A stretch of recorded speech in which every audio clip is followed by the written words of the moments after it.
Hope everyone's I hope everyone's excited. Uh, we are we are happy to have all of you back. Keep up the good work. We did receive a lot of reports as well, so good work on that as well. So before we begin, there's something that Kamila would like to share with all of you. So I'll give her the stage to speak. Thank you, Shreya. So first, I just want to do a quick um, icebreaker exercise. So some of you said that you're feeling full of energy. So can you give us a reaction or an emoji that describes how you're feeling today?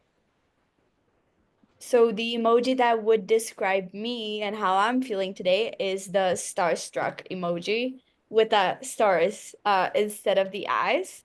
So I just wanted to see how you're all feeling. So Shreya's feeling blessed, I would think. Scarlett is happy. Who else? I want to see more reactions, more reactions. Louise is happy with a big smile. I love that, Louise. Who else? Who else? I'm seeing a lot of note takers coming in and out. David is feeling strong and happy. Ninsima is feeling um happy or laughing. I love that. Elsa, you don't know the emoji for tired. Maybe it is the sleepy emoji or maybe a coffee emoji to get, your Get up. you back. Yeah. Okay. Bernadette is happy. Anna, I love the sunglasses. And Danielle, would that be like a nodding combo? I love that. Okay, awesome. So I wanted to actually share an exciting opportunity with you all. Um, and I'll also be sharing that in the group chat as well. But we, from Red Dot Foundation, we have a new internship and volunteering opportunity opened for you guys. So we're looking for a outreach volunteer or community lead in the UK. And I know some of you are from the UK. So I will ask Louise to put in the chat a registration form for you guys to register. And basically, we're looking for someone that will be helping us out with monitoring and sharing our resources with community members in the UK. We're looking for someone to help us expand our network and be an advocate for sexual and gender-based violence prevention in the UK. So if you feel interested, please register for the position. We will be in touch with you. We'll be looking at all of um, all of you guys's registrations and applications.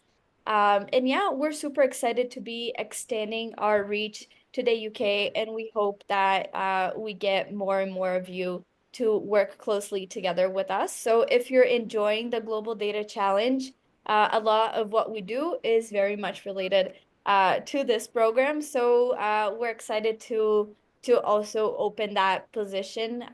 If you need college credit, we'll be more than happy to give you a certificate that you could use for college credits as well as volunteering certificates and badges as well. So yeah, I think Louise already shared in the chat the registration form.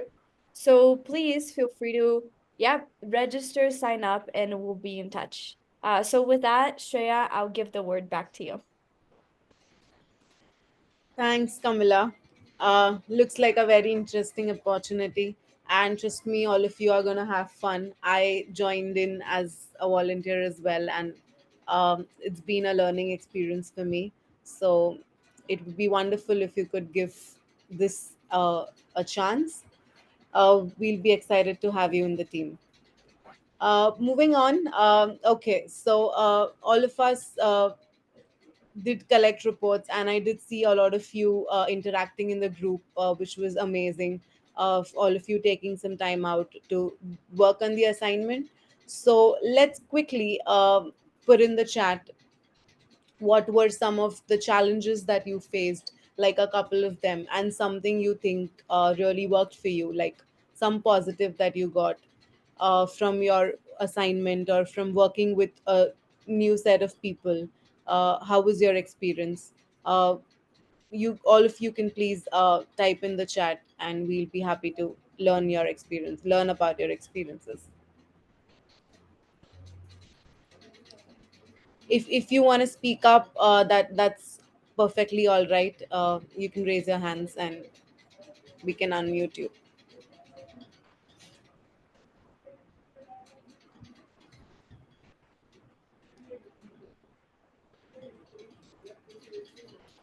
Hello, how's everyone feeling? how were your ex- how was your experience? Uh, no worries, Anna. I hope you get well soon, and I hope you can participate in with the group today and get to learn about their experiences.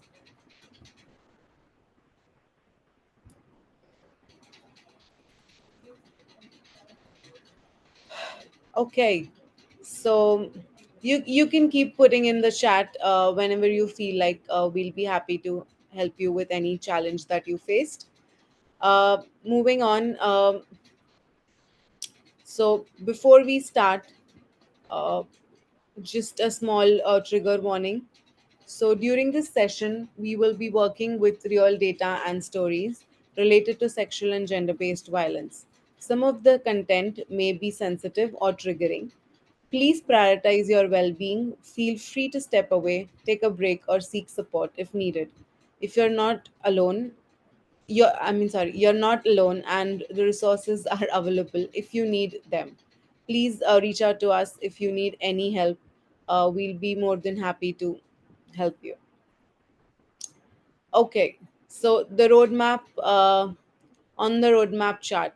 So yeah, we are already on the fourth stage. So we're done with onboarding. We started with data collection. You guys did some amazing data analysis last week. We're excited to hear about that.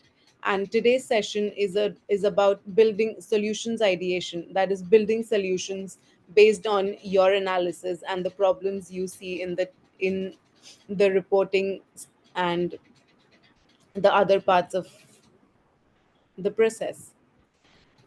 Moving on, we have a very special guest today, Vaibhavi.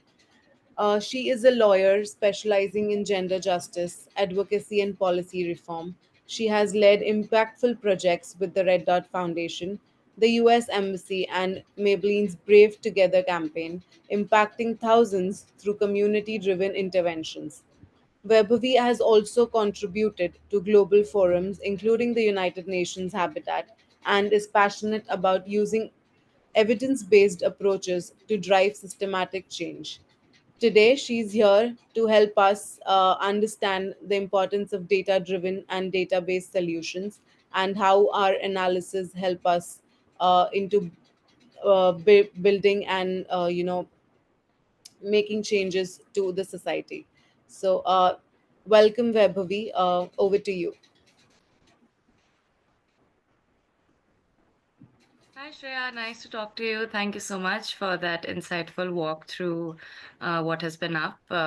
Camilla and Luis have been updating me about the Global Data Challenge, and I think one of the best parts of our yearly events is the Global Data Challenge. We get to interact with so many different minds from different places. Also, the idea that these students are interested in wanting to do change, but change with evidence, which is the most important thing right now, right? We all know gender based violence is an issue, but what are the nitty gritties of the issue that you want to focus on is very important. How do you focus on and how do you communicate it to people is what is important. So, without talking too much, I'll jump into the presentation that we have.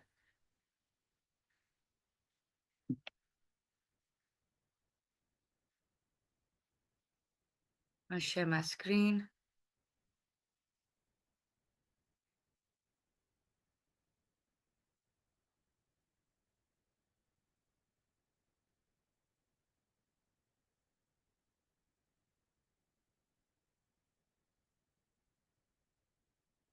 Hello. This is what we're going to speak about today, advocacy for prevention of gender based violence. Now, before we move on, I would like to really let everybody know that all the work that you're doing here is very important for the organization and for the larger purpose as well. I would not know what is happening in your city, in your area, in your locality, which is why it is important for you to work on that area in your space. And so for me, it gives me an insight of things that are happening in your community with the people involved in the community. And that's why this plan or this idea or this model of working with a set number of data, set number of samples works the best. Now, before I go ahead, um, let me know if anybody has any questions, any doubts. Please feel free to cut me off. I am very good at coming back to my point, so please don't worry about that at all. Okay. We're going to speak about the model where we understand strategies for advocacy. I'm sure you know what advocacy is. If not, I will explain it to you. Whenever you work on a project, you have identified an issue, you have tried to resolve it, you have come up with a plan, right? Now, how do you communicate this very brilliant thing that you have done in your community to a larger world? That's what we're trying to look at. We're trying to see how to be able to implement your ideas, your plans to a larger audience, a larger community, a larger stakeholdership. And that's how we will look at the strategies of advocacy and why it is important. It is important because maybe something that is working in Manila could be applicable in certain parts of India. Something that's working in India could be applicable in certain parts of Kenya. And this has happened before. We have worked on projects in different countries and have realized that something that worked in one part of a culture really could be replicated in another part of the culture as well. And that's how you build this model more and more, because we're all trying to resolve for the elephant in the room on the Zoom meeting, which is gender based violence issues. So, coming back to the strategies that I like to use, or something that you would like to use as well. First things first, identify your issue. Very important. Gender based violence, huge, huge universe of its own. What is it that you are bothered most about? There are different types of gender based violence. There are different precautions. There are different ways in which it happens, different places where it happens, interconnection, intersectionality, a lot of things. So if you could put it in your chat box right now, or you could also speak to me, I do not mind at all. But what have you seen something that you have identified as an issue? Do you think that, okay, this is something that we could work on? I can tell you something that I have been really bothered by. So in my locality, when I go to the gym in the morning, there is a railway track that I have to cross, and that becomes a very isolated area in my space. There are no fences, there is no barricade, there is nothing around it. So entry and exit point is very easily um, available for perpetrators or for offenders. That's one issue that I have identified in my area. And I know that people have experienced gender-based violence there and have also felt unsafe there, irrespective of whether they have been on the receiving end of the violence or not. So what do you identify through the data that you have collected, through the data that you have studied? Daniel, would you like to speak? Oh, she did. We would work on how important it is to create rapport before gathering data, which creates stagnation at sometimes. Okay. Wow, that's really nice. So you are working towards the process of data collection. That's brilliant. What else?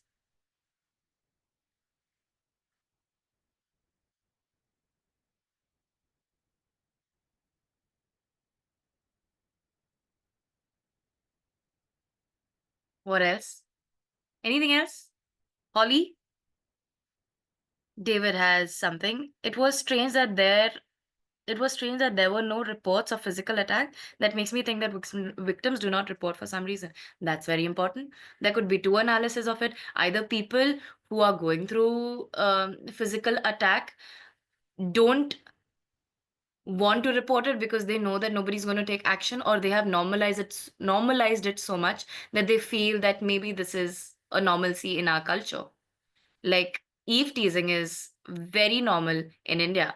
People don't even want to report about it. What else?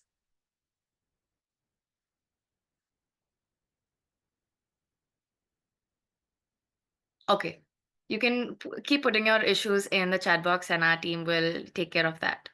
Now you know how to identify an issue. These are hyperlocal, very specific issues. How do we communicate what we're trying to do to a community? Let them build trust with us. That's an issue, so that we can actually go ahead and collect their data. How do you understand that there is certain kind of incidences that keep happening and you see them recurring on the app, but maybe in actual reporting with law enforcement, they don't have the data for it. So you have found your gap. That's brilliant. What you do with when you find that issue is you find your stakeholders. If I know that I have a problem with communicating with I'll tell you an example. Okay, let me be very honest. We were working in Pune in Maharashtra in India, and there is a group of sanitation workers that we wanted to work with, and we got an opportunity to work with them. I could not build my rapport with them because they would see me as an outsider, because I don't look like them. I have not worked like them. I don't share the same background as them, right? And that became a gap. Now, how do we bridge this gap? Easy. One of the easiest thing was during the seminar, the session that was going on, and let me be honest again, I was fully bullied. I was fully looked down upon. But I identified that while this was happening, there were certain members of the same community who were helping me out. I identified them and I helped them become volunteers for me to be able to communicate with them. That is one way to build rapport. If people are not finding, if it's difficult for me to build trust with them, maybe it's not my place to build trust with them. I may have somebody with me who can walk me through that process, right? So you identify an issue, you identify your stakeholders, very important. You identify the people who have probably put in an incident of physical assault, physical attack, physical violence. You look at the study, you look at their age, you look at their gender, you look at what location it is happening. You pick your stakeholders, very important. If I know my stakeholders, if I there is an exercise that we do where we sit down and we actually sketch our stakeholders. Now, stakeholders are two parties, right? One, the party that you're going to be working with, and the other party that you are going to communicate this to. Very important.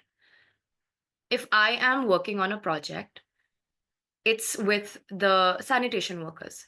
That's one stakeholder. Another stakeholder for me with this project, right opposite to it, would be the sanitation authorities in that locality, right? The government officials. So you identify your stakeholders, put them down, match them, because that will streamline your work and you won't have to run around figuring out what to do.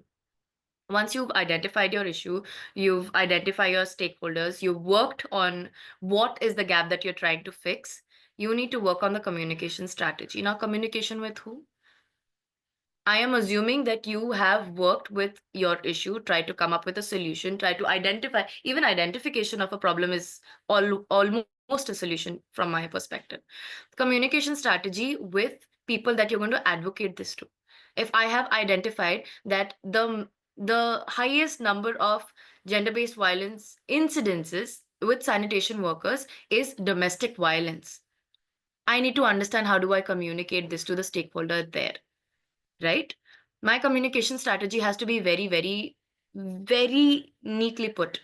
I need to prepare a pitch, which is something that is a small idea of what you want to do, and then implementing it with these people.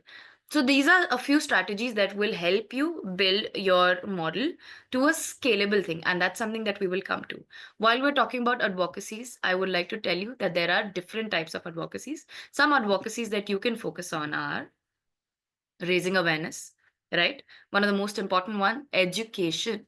How do people not understand where to file a complaint, who to file a complaint with? How do you write a complaint even, right? So raising awareness could be one way of advocating. Another way is collaborating with other nonprofits. You realize I am working on something, I realize another organization is working with something. We collaborate in order to bring a solution together and to voice the solution. You don't have to take the brunt of the issue on your own. That's one thing. Second, somebody who's at a student level, it's always good to have more support. Collaboration brings magic. I cannot emphasize on that. Do not try to do something that is way beyond your capacity. Always be willing to ask for help, and that's where collaboration works. I also understand that your solutions may be cost efficient, your solutions may be quickly applicable. So in processes like these, nonprofit collaborations work like magic. Third thing is policy change. I have realized that there is a certain policy that has been implemented, which is why there are certain areas that become unsafe, right? So, um, how do I tell you? Say, for example, when we speak about, now trigger warning, when we speak about child sexual abuse in India, the punishment for child sexual abuse for victims of victims that are male and victims that are female are very different. Now that causes a major brunt on the policy, right? When you have data on the ground that you have worked, you match it with the policy, you realize there is a lapse, you can create a policy brief and pitch it to people. And the fourth most important thing could be law enforcement engagement. That is one of the easiest ways to get in, get your buy-in, also because Safecity has incidences and reports that even the police officials may not have, or may have, but they may not have an aggregate of these reports, or they may not have had the opportunity to understand crime time wise, understand crime location wise, understand crime week wise. So these are very different things that you can pitch to the law enforcement agencies. So these are four types of advocacies that you can engage with. I'm going to go into the comments and see if I missed out on something.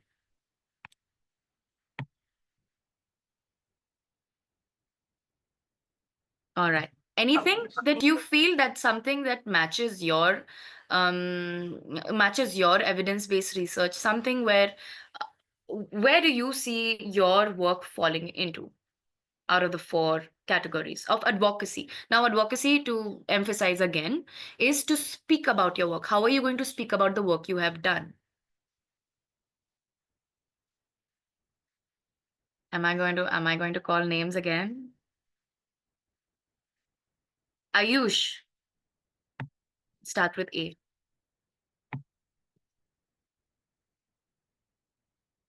Have you thought of how you would like to speak about the work that you do? Yashasvi,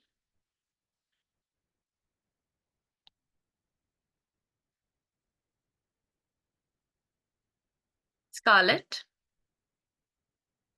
It's okay if you haven't thought either. That's perfectly fine. This is that opportunity for you to think about it. Now, while you are doing the thinking, and I know Camilla has some really interesting activity for you that'll nudge you towards that idea. I haven't thought much about how to speak about it. Fair, I understand. I will tell you three things to keep in mind when you are going to be speaking about your work. More importantly, because through advocacy, you will be able to find more like-minded people, more like-minded projects. Your project could also be something that will, at the end of the day, should survive beyond this data challenge, right? We're looking at a long-term effect of your project, and we know that because you have the capacity to do it. First things first, while going ahead with developing your advocacy plan, understand that you have to be really thorough with your evidence-based research. It is important for you to quote numbers. It's important for you to know the gaps. It's important for you to also know where you failed, to be honest. Okay, these are the ways in which we collected our data, but you know what? Ethically, we forgot to ask for consent, or we should have done this better, or while asking for consent, we should have added this point. These are all things that you can keep in mind. It's okay. But understand that yours is an evidence-based research. You're almost all of y'all. How many of us are there? 19 of us, 18 of us, almost scientists. We are working with data. It's very, very important. Second, experiment with language and storytelling. A lot of times, due to different changes that happen in the government, in policies, in politics, to be honest, it's very important for you to know how do you pitch your project? How do you make people understand the work that you're doing so that they buy in with you. If I speak to a police official, would it be more efficient if I go ahead and tell them that you have not done your work? I have done this work, and this is where you lack. Or could I use another different language and say, this is where we found the bridge. Would you like to collaborate with us and work with us on this? Right? So, experimenting with language, storytelling is very important. A lot of times, you will, while you're working on ground, while you're analyzing your reports, find certain stories that really speak volumes of the work that you're doing. Be able to quote it, be able to um, keep the essence of that story. Personalized stories, very important, makes a difference. Another thing, and the last thing, is build a scalable model. Whatever solution you're coming with, like I said, should survive beyond this challenge. And not only that, should be able to sustain more solutions on top of it. It's good to have a model that gives space for other models to sit on it. One solution, another solution, another solution, another solution. You can't have an end all solution for everything. You should understand that whatever you're doing will get reviewed, will get reevaluated, and will have scope to give a better output. And that's why build a scalable model. So these are the three things that I would like to tell you while you're coming up with your advocacy policies, advocacy strategies. I'm going to go ahead and look at the comments now. Scarlett has said, I'm in certain groups specified to GBV. So I will likely share with them. I'm also working with local authorities, so we'll bring it for. Yeah, local authorities are one of the best stakeholders. Another stakeholder that we don't think about, bystanders. Wouldn't be amazing for me to go and tell my local grocery vendor who is a permanently settled who has a permanently settled establishment there, to go ahead and tell him, do you know that these are the amount of reports that come here? Do you know these are the types of reports that come here, and this is the time? Would you like to collaborate with us so that we can, advocate for a better plan, better solution? Would you want to go through a training to understand how you intervene? If you don't want to intervene, would you be comfortable with us with us putting up some posters around to speak, to at least be visible? Can you spare 2 minutes of your time at 3 p.m. when there is peak gender based violence activities happening to just come out and stand? Do you have a whistle? Can you whistle at random times? These are things how you bring stakeholders in and make them understand that it's not very difficult to move forward for a change. And with that, I will stop. I think my time is here. But please go ahead and ask your questions. And over to you, Camilla. Thanks, Vaibhavi. And I think this was such an insightful presentation. I have some I have some questions, but I also would like to really encourage everyone that is in the session to also type in your questions to Vaibhavi, because she has intense experience in, you know, policy advocacy and working with stakeholders, working on the ground, advocacy in general with, as well as with stakeholders. And I think that's my first question to you, Vaibhavi. Everyone that's here last week, they looked at the data dashboards and started to identify some patterns. So how and where are people reporting to the police? As David said in the chat, it was very interesting that there was no cases of physical assault. So how do we, how do we get first to the step of where people talk about it with us? And I think maybe why don't we take that step first? Because with we from Red Duck Foundation and Safecity, we work on that model where there's data collection, there's advocacy, action, and stakeholder engagement, and that does not follow a linear plan, but rather a cyclical plan where we're always collecting data and doing advocacy campaigns and working with stakeholders, right? So what would be, in looking at all the participants that will be doing that type of exercise in a little bit, what would you say are the best tips on how do we engage people to start going into that cycle? Do we first go to the stakeholders and have a more, top down approach, or do we start with the community and have more of a bottom up approach? So what would be your advice for everyone here that is looking at the data and starting to think of these things? Thank you for that question, Camilla. Always bottom to top approach. That has to be there. Because what happens when you go to the authorities and come down, trickle down, um, you come up with a lot of biases. You have a lot of gaps in understanding, and there will be trust issues. So, for you to build that trust with the community, first you'll have to sit with the community, speak to them. I understand a lot of times people find one on one conversations a little daunting, and I fully understand it. How we could do, how students could do is call for a community center conversation, have a group collective conversation where everybody talks.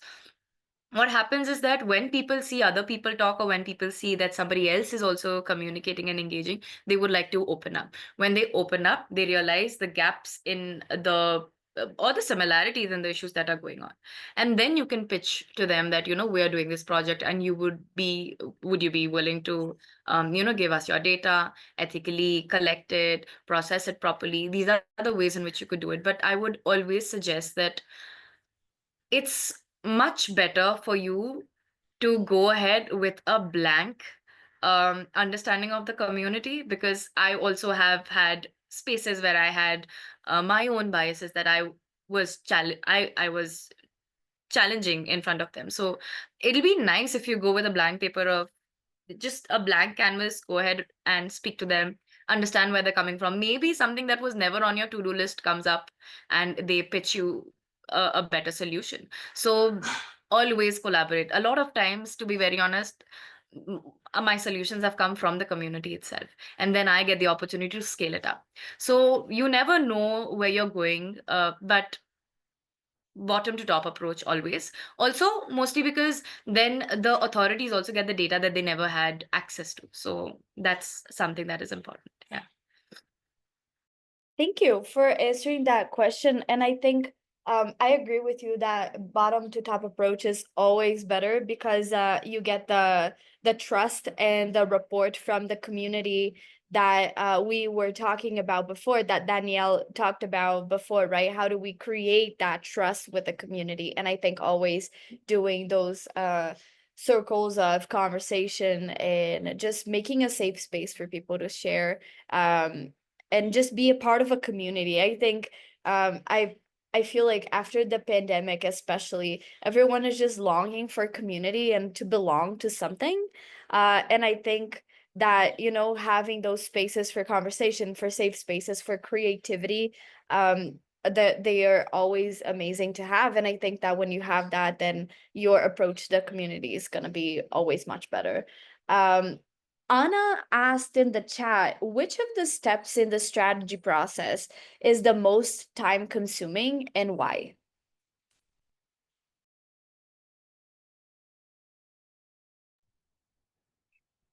Thank you for that question, Anna. Very important. One must optimize their time. I know this is also a challenge which has timelines. I would say, from my experience, there are two spaces where you will find a little more resistance. Like Camilla and David said, the opening space where you have to start the conversation with the community, because the community will take a lot of time for them to trust you. So if you have a way of building that trust sooner, if you've already been active in the community, well and good. But if you haven't, then you have to invest some time, because I think that's just the process, and it's fine if they want to take that time to understand where you come from. The second space, the second process where you will experience time lag, it is a little time consuming, is stakeholder engagement, especially in the end when you have to pitch your ideas to, say, law enforcement agencies or authorities or government authorities, or even, like I said, a bystander. It's very difficult to convince people that they have the power to change. it's very difficult to make them realize that you are just as involved without being a victim, without being a survivor, without being a perpetrator.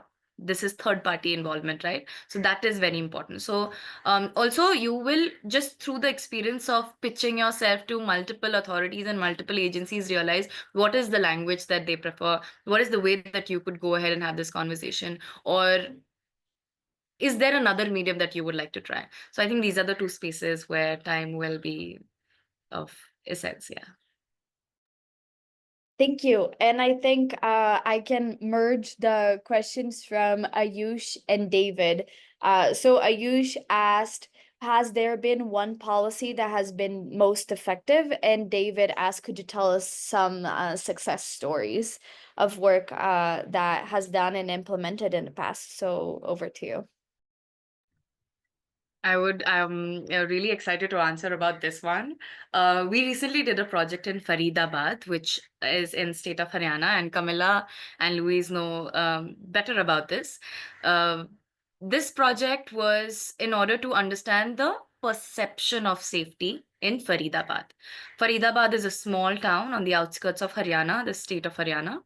Um, we did a project just the way that you're doing, just on a larger scale, with a few more members.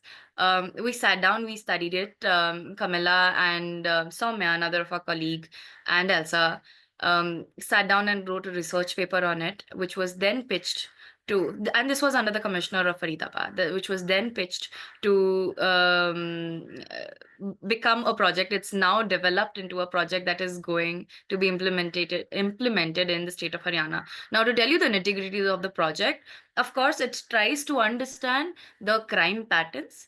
It tries to understand the perception of safety, how psychologically safe people feel, if there is an alternate way of resolving issues. That's another thing. But the most important thing that we took from this project, again, we went for the blank canvas, and there are just magical moments that pop up. One of the most important thing was that the law enforcement agency was very interested in going through a gender sensitization process. They realized that a lot of times trust building or lack of reporting may happen because they don't understand the language of the survivor. And so they are now undergoing, the entire state of Haryana and the police forces there are undergoing a project which we pitched, and we worked very hard for, um, where they will undergo through gender sensitization process. They will also collect data from the entire state, analyze it. That is how policy advocacy works. You build a small community project, you take it, even if you don't, even if you're not able to resolve the issue, I believe that's a larger picture and a long term process that will happen. I feel that identification of the issue is enough for you to go ahead and pitch it to the authorities. You don't have to do all the work on your own. That's what I keep telling. Collaborate, ask for help, look how people are going to help you. Yeah. So that's one example of the work that we're doing with the state of Haryana. Yeah. Over to you, Camilla. Thank you, Vaibhavi, so much. If you have any other questions to Vaibhavi, please feel free to post them in the chat and we will get back to you. I also think that there is an amazing example from a past global data challenge in which a group focused on online violence, and they created a online violence curriculum for high school students, and they just got in touch with their communities and their high schools because they talked about, you know, a lot of the times the data is not from minors, but minors are the ones that are not knowing the most the danger that happens around online spaces. So they created a curriculum, and they talked to their past schools and teachers, and they implemented the curriculum with 40 schools in the African continent and in Europe, and I believe in India as well. So imagine this, they looked at the data and then they pitched it, and the teachers, they were super happy to do it. It was a program that was very much based on creativity. So that's something that, they took it from this program and implemented, and it was really a successful program. And if they wanted, they could have taken data from there, and not Safe City data, but learnings from there, and make that program, that curriculum, and pitch that curriculum to policymakers, and maybe that program would have been implemented in the whole curriculum of a state or of a city. So that's, I think, just to wrap up what Vebhavi said as well, is that policy change comes from a groundwork in a first moment, right? You have to do it, you have to test it, and then you take it forward and say, hey, I want to do that in the whole city. Can you support me in doing that? Can you connect with me with people that are going to do that? And as Vebhavi said, make it scalable. If it's a curriculum, that's something that you can have a Zoom meeting with 100 professors, 100 teachers, and then the 100 teachers will understand your curriculum and implement it. That's scalable. You don't have to go to 100 schools, right? And then that same curriculum, you test it out, and then you can say, okay, now what if we do it for the whole state? It was a success program in the city, let's do it for the whole state. And when you're doing a program that is nationwide. So I really hope that we see that coming from all of you. So again, thank you so much, Vebhavi, for your time, and thank you so much for being here. I think your talk has been very inspirational. And with that, I would like to give the word back to Shreya so we can start our exercise for the day. Thank you so much, Webby, for that insightful presentation, for sharing with us your learning experiences. I think that really helps people understand what it takes to, do the groundwork and do the basic work to build a solution. Thanks, Kamala, for the questions as well. Moving on. Like the last time, we'll all divide ourselves into some breakout rooms, and we'll have a few things that we can work on. So first is you need to like identify what problem you're trying to advocate, uh, like Weber we mentioned. So we have a few options. We can whatever is convenient. It can be the most basic thing, but we need to start from somewhere. So that, and then there are some questions that will help you guide that will guide you through the process. So we'll put them once we're in the breakout room in the chat. Then so there's also a document, so that once you come back to the main room, we would love to hear from your group as to what problem you want to address, and how will you, and when will you, and how will you do it. So there's a small example that we'll share with you, and we would love you to build on that, and we're always here to help and solve any doubts. So let's all jump into our respective breakout rooms and have a insightful discussion. Thanks, Shreya. So just to reiterate, I will open the rooms right now.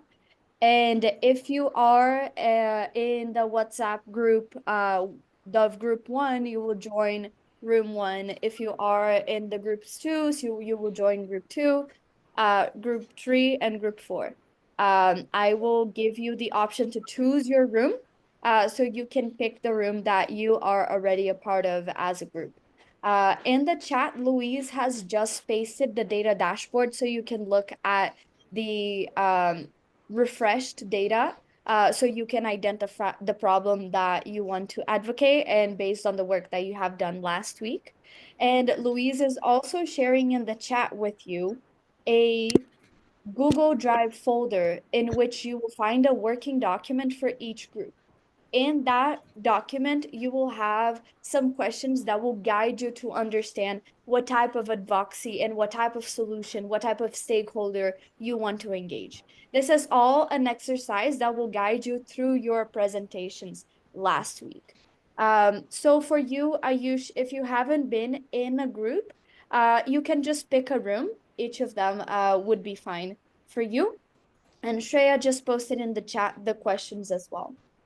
Louise, Shreya, Vebhavi, and I will be jumping from room to room, and we will be helping you out with any questions that you might have. Before we open the rooms, are there any other questions, any other things you guys would like to ask before we go?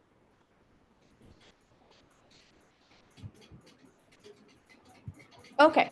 If not, I'm opening the rooms right now. Remember, you have not been assigned, so you have to pick the room that you want to join. So all of the rooms are opened, so you should be able to pick the room that you want to go in. So if you are in group 1, join room 1. If you are in group 2, join room 2. Does that make sense?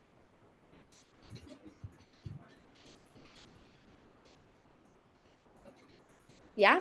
Okay. So please pick your rooms and join.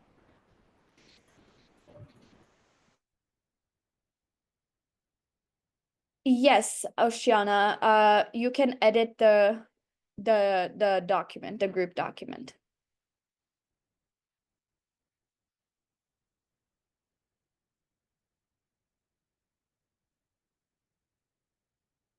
Okay, we will make sure that you all have editing access to the documents. Louise will do that right now.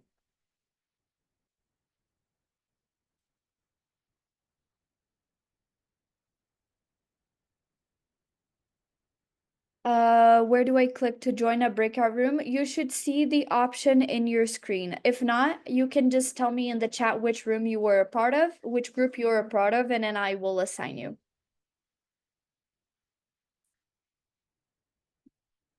Okay, yeah, Shashri is in room 1. Oceana, part of group 3. Amy, group 3.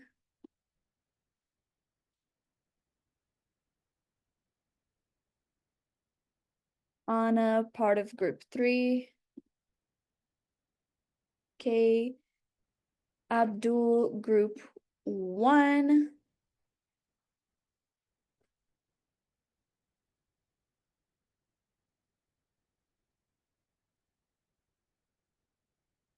Daniel, David, Yasmin, just tell us which group you're a part of, and then we will assign you to those groups.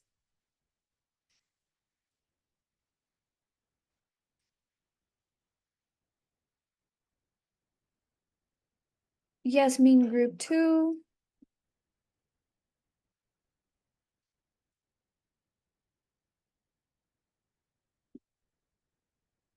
I think David was room 4.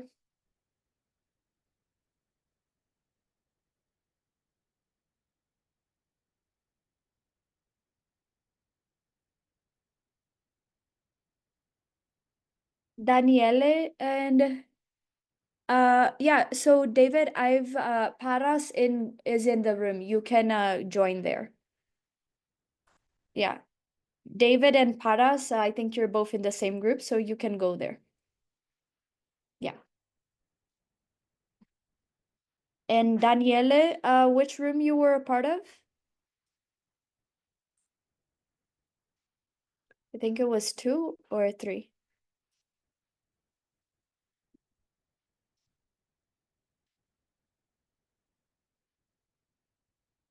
Yeah, Shashri, I've sent you the room link.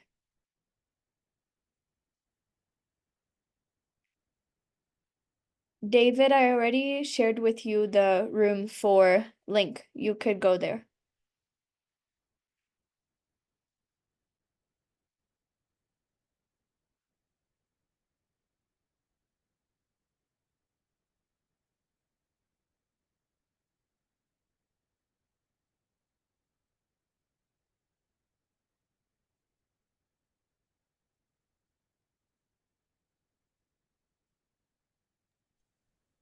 I think that's everybody, right? Yeah, I think just David hasn't gone. David and Danielle haven't gone to their rooms. So if Louise, you want to go to room 4, so Paras is not just sitting there by himself. Yeah. Uh-huh. 1 second, I will just reassign you to room 4. See if you can select now, David. If you're on your phone, you just have to swipe right and then you'll be able to go there.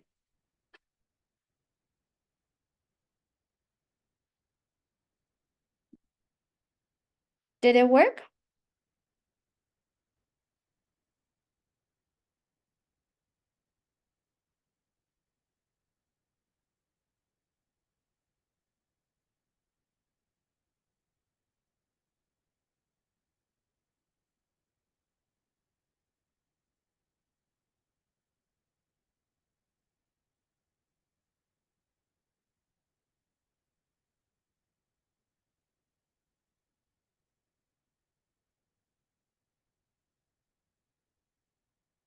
Yeah. And hi, Somya.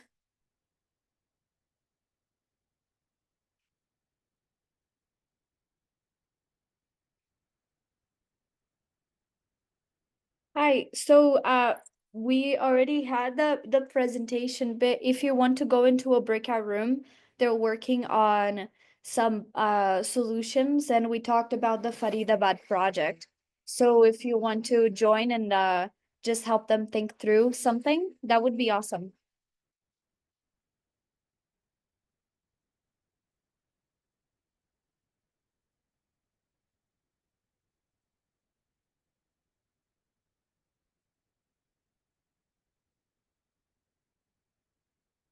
Okay, I'll put you in room 2. Actually, no. Yeah, room 2 is fine.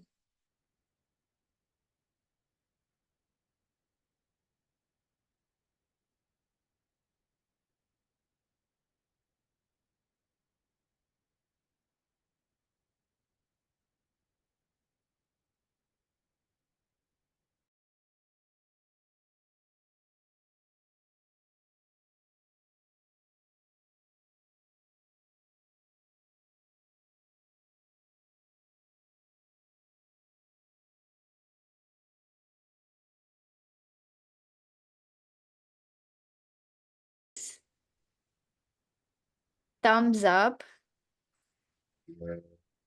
Really great. Awesome. That's awesome to hear. A lot of thumbs up. Yeah, good.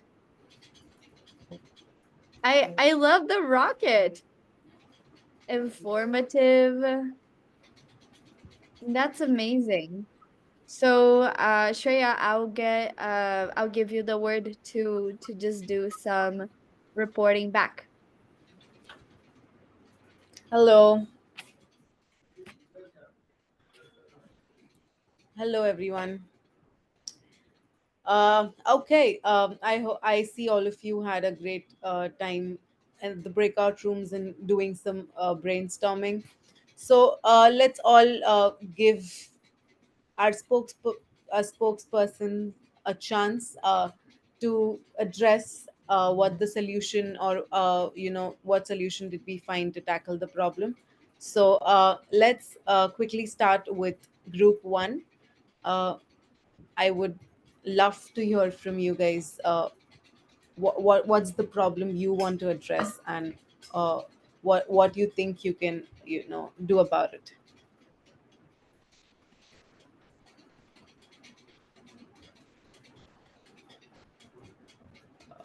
Where are Anyone? my friends? Holly, Shinzu, Yashasvi? Please, your time. It's your time.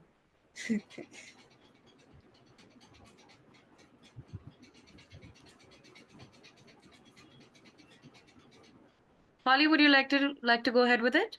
Would like to discuss Yeah, in so we brief? were talking about the impact on young women, particularly on an evening, and like the intimidation and the feeling unsafe and stuff like that.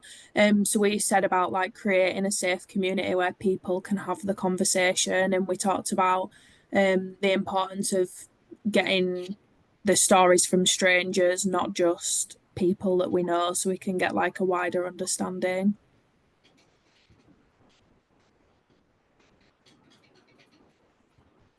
Awesome. And I think that's I'll just jump in. I think that's really good.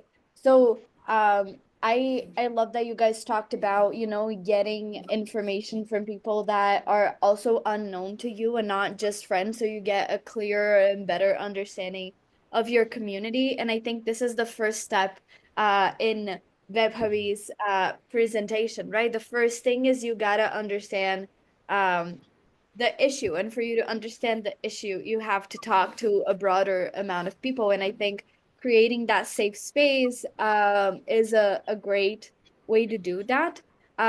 May I ask, how did you guys think, like, how do you guys think of starting that safe space? What would be a way to get people into the room and get them to talk and give um their ideas and build that community?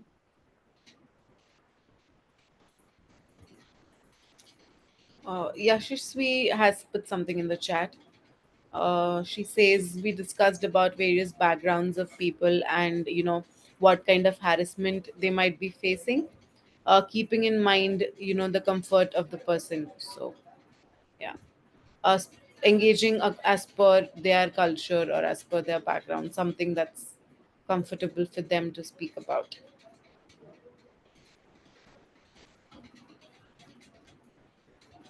Okay, you have something to say, Vaibhavi? I wanted Shinzu to also speak about her strategy now going forward with collecting data. That's something interesting that she will be working on. Shinzu, would you like to share? Yes. uh, I try to post in the social media, and because I want to make it more natural instead of just post a survey directly. So I just start. Sorry about that. I just start talking about like share some stories. Like have you ever feel unsafe when you walk in the street in London? And we can talk about it if you I would love to. But nobody responds. So and I my group mate give me such suggestions like maybe I can tell the story of my own instead of ask other people to share their story first, so I can share my own stories to make people resonate with me. Yeah, I think that's an amazing idea. I'm so sorry if you hear like this drilling noise in the background. Someone is doing some renovations around here. But I think that's an amazing idea. One thing that, if we look at all of these social movements that are related to gender-based violence, like for example, the Me Too movement, or I highly encourage you guys that are in the UK to follow this page called It's called Everyone's Invited. And you see one of the main things that they do to get people engaged into talking and getting people to open up and creating that safe space is sharing first a story. The Me Too movement started with someone being very brave and coming forward and talking about their experience, and that flooded in with other similar experiences. So that's a really amazing way of doing that. And if you need support from us, we're happy to give you that support.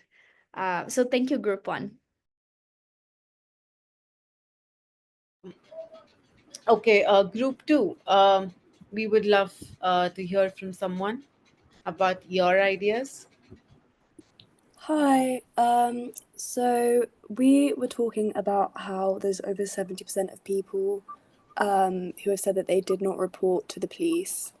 So to kind of tackle that, we said that we would go to pre-existing community spaces to discuss what barriers exist for specific groups, like gender, like women's groups, or like LGBTQ specific spaces to talk about the barriers that they have and how they think that can be solved. And then from there, go and discuss this with local like police enforcement and authority, and do workshops with them to kind of work with them to make reporting a safer process. So like how to deal with specific individuals or specific demographics to help make reporting a more like a safer process for them to avoid re-traumatizing and make it less intimidating to hopefully increase reporting statistics more. That's incredible. I'm gonna jump in again. I think that's very similar to what we did in Faridabad, right in India. So first we talked to the community and then understood that the majority portion of the population did not report to the police, and then a lot of the people that we talked to talked about how they did not trust and how the police was, an experience that was really traumatizing to them. And for our data set, I was looking at it earlier. We see that most people that said that they might report something said that they're not sure that they want to. So they either said that no, they did not report to the police, and the other majority said, I'm not sure if I want to. So I think it's understanding, as you said, Scarlett, what would get them to go to the police, to trust the police, and then maybe bring police training to get the police to meet the community halfway. So I think that's an amazing, amazing idea. Yeah, group 3.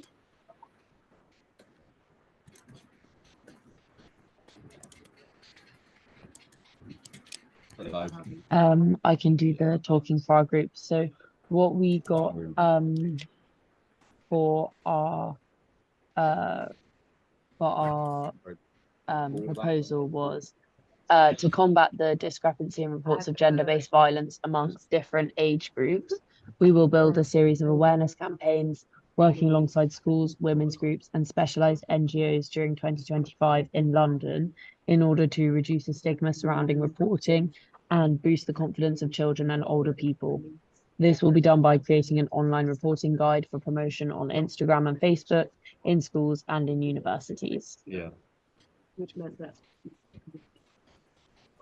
I think that's incredible and amazing. I think I will ask you to, I think no, I'll ask you, Vebhavi, to later on share with us one way, and that could be over PDF because we're running out of time.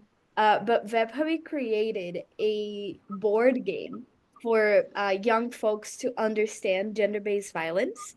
And maybe that's something that's a material that you guys can use to raise that awareness about the different types of violence, because I also understand that, and we talked about this in previous sessions as well, that when we talk about GBV, people directly connect that with domestic violence and with physical abuse, physical assault. And we're also talking about commenting, we're talking about stalking, we're talking about online violence. And education is definitely the first step. And I think using social media, especially the platforms that younger generations are at, is an incredible way to do that and raise that awareness. So love that. Uh, yeah. And just because we're running a little bit out of time, group 4, do you guys want to go next?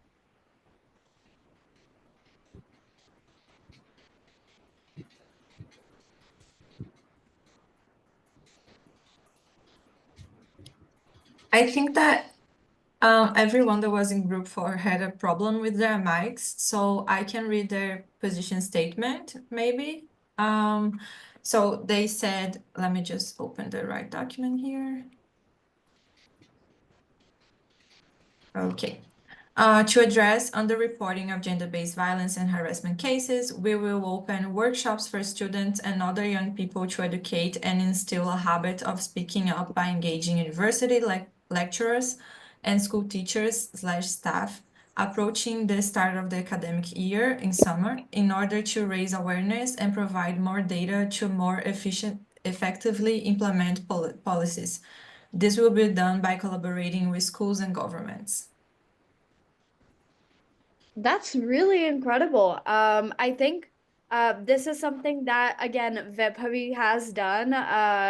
These lectures in schools and universities.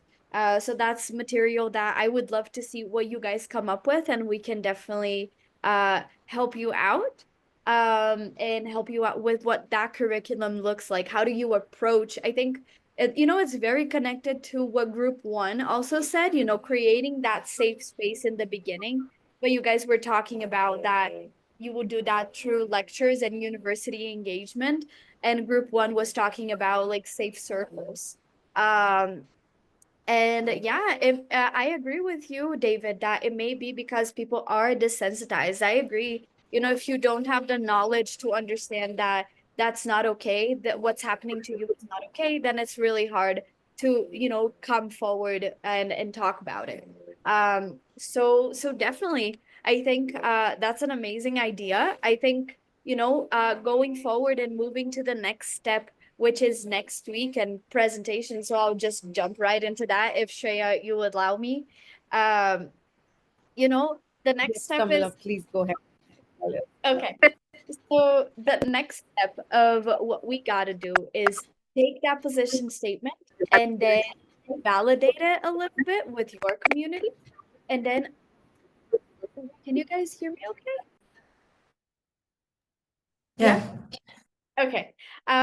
So the next step is, you did this position statement, you all have amazing ideas, and now you got to go and validate that a little bit. So who's your stakeholder? So for example, for group 4, maybe you could talk to some of your university professors and say, hey, if we were to have this, what would you think is the best approach? Would you be implementing this curriculum in your class? Would we be able to use a university space to do that? Group 1, again, if you're doing a group, like a safe circle type of group, where would you do that? Who would you talk to and say, hey, friends, would you be interested in participating in that type of space, in a feminist space, in a space to talk about misogyny, to talk about violence? You have to, what we call, validate your opinion. So you have to validate to see if the stakeholders that you identified would be interested in your solution. And later on, you will build a final presentation of the Global Data Challenge to share with us next week. So next week, the whole session is dedicated for you guys to present your solution. So we have other people joining us, community members will be joining us, Safecity community members from several countries will be joining us, our board members will be joining us to really hear your solutions and support your work. So we will be sharing with you. I think Louise already shared in the chat, not yet, but Louise will be sharing in the chat. And of course, don't worry, this will all be shared over email. But we have a pitch deck template for you to look at. So it's just 7 slides that you'll be presenting next week. You have about 15 minutes, 10 minutes for presentation, 5 minutes for questions and answers from the audience. And basically, all you have to do is first, you got to give your solution a name. If it's a safe circle, give it a cool name. If it is a curriculum, give your curriculum a nice name. If you're working with police, give your program a nice name. And of course, we want to know who's in your group. And problem. So the first thing that you got to talk about is a problem. What are the trends that you saw in the data? Or in a lot of you guys' cases, is what are the trends that you're not seeing in the data because there's underreporting? So talk about the problem. Why is this a problem? What external factors contribute to this issue? So for example, for group 1, you're talking about how people don't come forward. Why are they not coming forward? Is it due to stigma? Are they fearing that they will be re-victimized?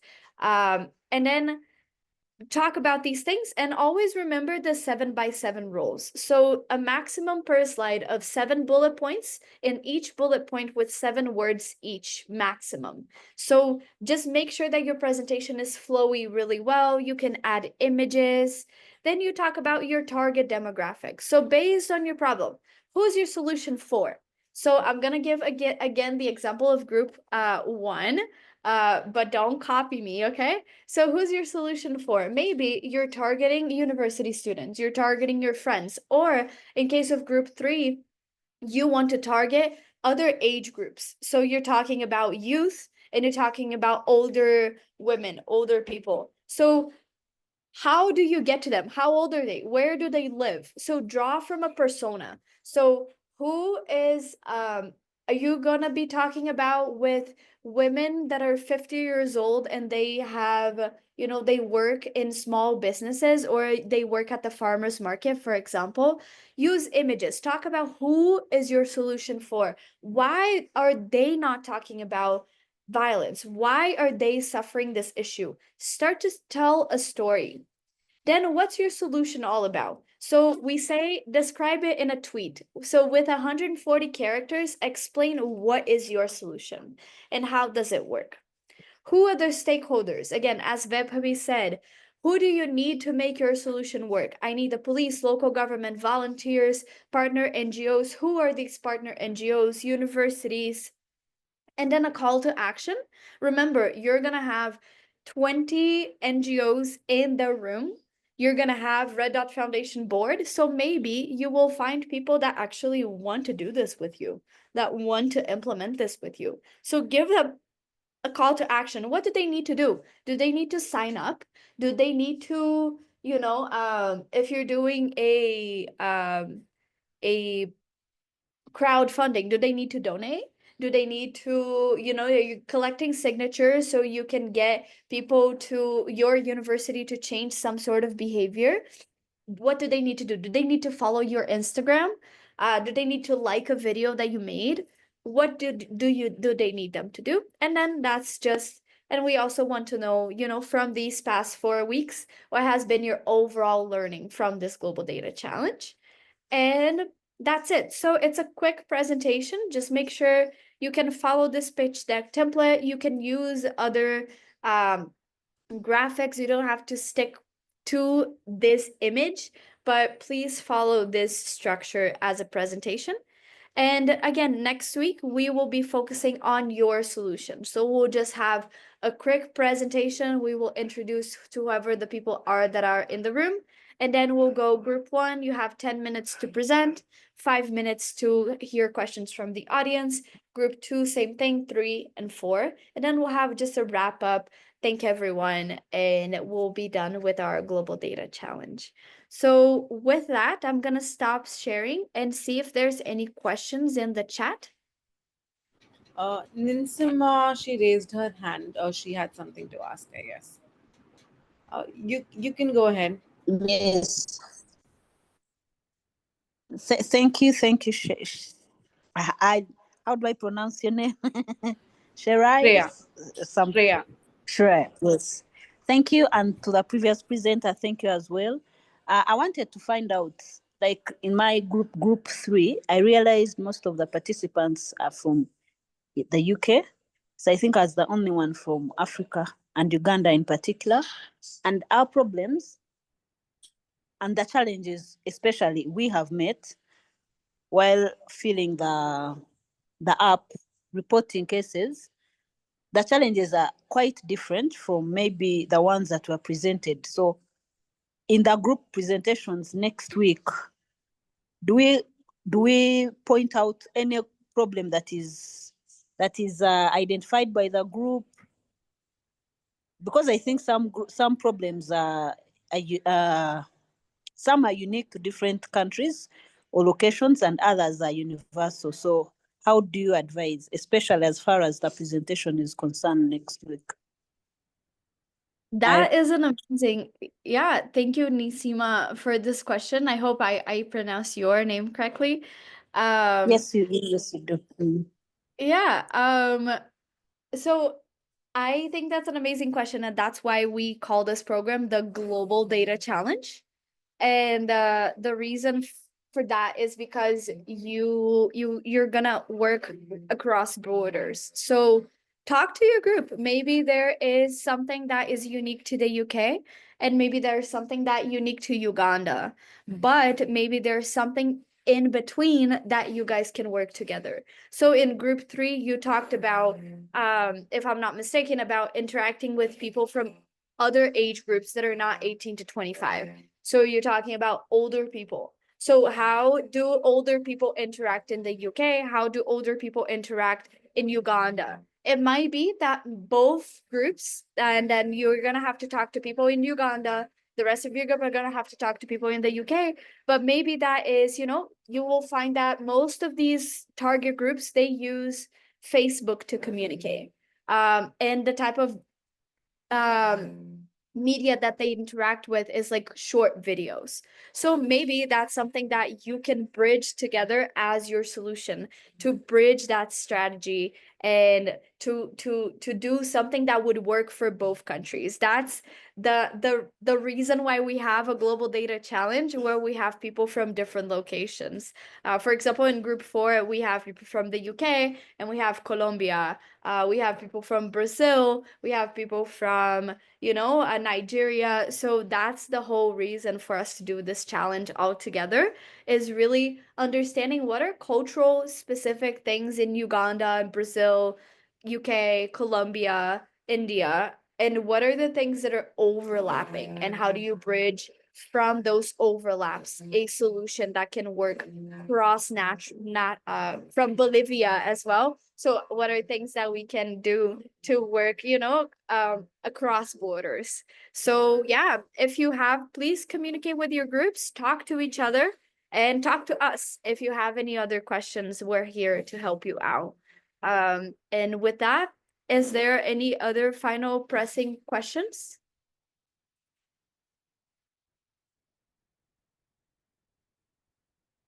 Okay, if not, I'm just gonna wrap this session up and say, you know, happy discovering, happy collaborating.